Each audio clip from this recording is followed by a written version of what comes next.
अस्सलाम वालेकुम वरहमतुल्लाहि वबरकातुहू। सबसे पहले मैं सैयद उसामा साहब का शुक्रिया अदा करूँगा जिन्होंने कमेंट किया मेरी वीडियो पे और उन्होंने एक अच्छी नसीहत भी मुझे की।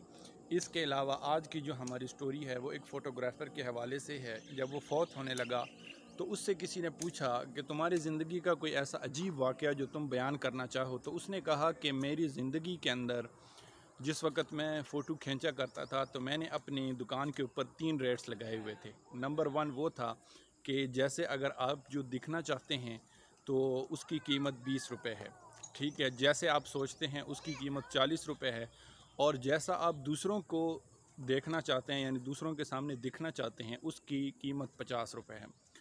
तो वो फ़ोटोग्राफ़र यही कहता है कि सारी ज़िंदगी मुझसे लोगों ने 50 रुपये की फ़ोटो बनवाई, यानी ना 30 रुपये 40 वाली ना बनवाई, ना उन्होंने 20 वाली बनवाई, बल्कि हमेशा उन्होंने 50 वाली बनवाई। और सबक उससे हमें ये मिलता है कि हम हमेशा जो काम करते हैं वो ऐसा काम करते हैं कि जो दूसरों को नज़र आए। वो काम कभी भी नहीं करते जैसे हम हकीकत में होते हैं वैसे ही। अगर हम हकीकत में जैसे हैं वैसा काम करें तो हमारी ज़िंदगी भी बेहतरीन गुज़रे और हमें किसी चीज़ की नाशुक्री भी ना करनी पड़े, अल्लाह की नाशुक्री भी ना करनी पड़े, और ना ही हम कभी किसी से गिला करें। शुक्रिया।